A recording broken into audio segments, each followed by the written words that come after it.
Tout pour investir. Dose d'économie. Bonjour Nicolas Dose. Bonjour. On va parler des 35 heures, mais on va parler de l'État qui n'est toujours pas aux 35 heures. C'est un bilan que dresse la Cour des comptes. La loi de 2019 censée régler le sujet n'est toujours pas au point. Donc on en est où là ? Le compte n'y est pas. Si je vous avais dit le compte y est, vous auriez été surpris d'ailleurs. Je pense que dans 5 ans, je vous dirais le compte n'y est pas. Voilà, c'est une histoire qui est aussi vieille que les 35. Au début des 35 heures, les initiateurs avaient dit, vous savez, dans la fonction publique, il faudrait y aller piano. D'abord 30. Puis 31, puis 32. Puis... Bon, les mots qui ressortent de ce rapport sont, tout ça est insatisfaisant et défaillant. Le rapport, effectivement, dresse le bilan de la LTFP. C'est la loi Dussopt de transformation de la fonction publique de 2019, qui justement fixait les conditions d'application des 35 heures, non pas pour baisser le temps de travail, mais pour augmenter le temps de travail et aller jusqu'aux fameuses 1607 heures annuelles correspondant aux 35 heures. Alors en théorie, cette loi, car si on parle d'une loi quand même, était censée s'appliquer, enfin elle est entrée en vigueur pour tout le monde le 1er janvier de cette année, en 2023.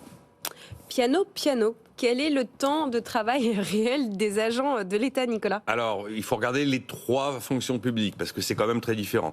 Là où ça pêche, c'est clairement la fonction publique territoriale, les collectivités locales. D'ailleurs, on dit l'État, mais enfin, il y a 3 fonctions publiques. Collectivités territoriales, on est à 1579 heures par an en moyenne. Ça ne veut pas dire qu'il y en a certains qui ne font pas les 35 heures. En tout cas, en moyenne, on est 28 heures par an en dessous des 1607. Donc, c'est clairement là où il y a quelque chose à faire. Ensuite, quand vous prenez la fonction publique d'État, donc les administrations centrales, et la fonction publique hospitalière, on est à 35 heures, voire parfois on est au-dessus de 35 heures. Il faut quand même le signifier, parce que faire sortir un chiffre pour 5,5 millions de personnes, ça va forcément froisser pas mal de gens qui vont considérer que ce chiffre ne correspond absolument pas à leur existence. Et c'est la réalité. Vous avez des gens à l'hôpital qui font pas 35 mais 45 heures par semaine. Alors donc la Cour des comptes a identifié des endroits où ça pêche. Il y en a quand même à quelques endroits dans les administrations centrales, notamment le ministère de l'Enseignement supérieur. Il y a quelques métiers où on est à 30 heures par semaine. Bibliothécaire, j'avais la liste, me demandez pas pourquoi, mais sinon évidemment c'est les collectivités locales. Alors la ville de Paris, d'Anne Hidalgo, fait partie des collectivités territoriales épinglées, avec ses 55 000 agents publics, soit 1 pour 39 habitants.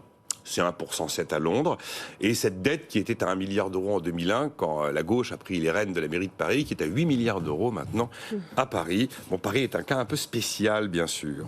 Ne froissons pas les gens alors qu'on est vendredi, Nicolas. Mais pourquoi, dites-nous, rien ne change depuis des années ? Et pourquoi vous nous dites que vous allez nous dire la même chose dans 5 ans ? Parce qu'il n'y a pas de volonté politique, à l'évidence. Il y a tout un univers d'avantages acquis. Et alors, en fait, les choses restent en l'état. Donc, on découvre dans le rapport de la Cour des comptes qu'il n'y a qu'un tiers des communes et des intercos qui ont fait remonter les informations. Donc 14 500.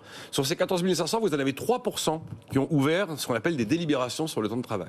Et dans 9 cas sur 10, ces délibérations sont arrivées à la conclusion qu'il n'y avait aucune observation. Donc circuler, donc ce que vous voulez. Après, vous avez les collectivités qui invoquent finalement l'inertie de l'État. Et en rappelant que c'est vrai, l'État, cette fois-ci, devait remettre au Parlement à l'été 2020 un rapport sur la mise en place effective des 35 heures au sein de l'État.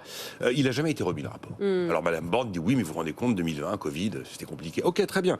Bon, alors après, le rapport constate que partout en France pullulent des dérogations en tout genre. Et alors cette loi de 2019 avait créé les ASA, les autorisations spéciales d'absence. Ce sont des congés particuliers pour raisons familiales.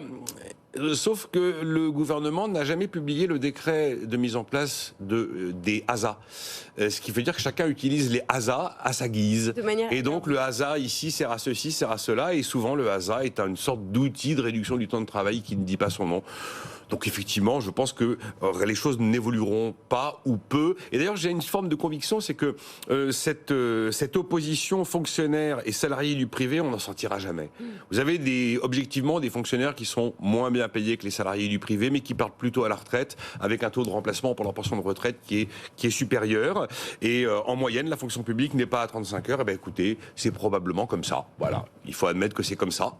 Et en fait, il y a une culture administrative, et dans culture administrative, il y a culture, et c'est sûr que changer une culture, même avec une loi, c'est compliqué, voire impossible.